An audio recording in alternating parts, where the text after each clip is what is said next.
Hi! Mami daw kuripot here. Breakfast ngayon. Sino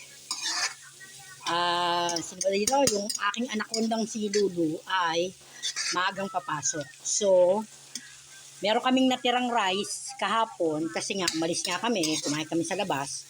So, I opted na gawin siyang chow fan. Masasapok ako ng aking pamangkin na si Jinjin kasi matagal na siya nagre-request ng chow fan.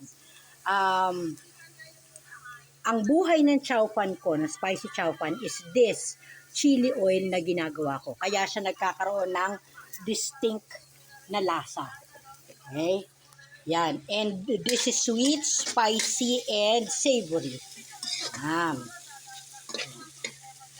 Pero this time, hindi yellow yung rice ko kasi kapon, wala na akong balak talagang mag-chow fan ngayon.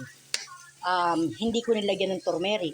So, isasangag ko lang siya, white yung chow fan ko. Tapos, ipapabaon ko kay Lulu yung aking roasted fried chicken. Roasted na nga, fried pa. Roasted chicken. Sige na, bye guys!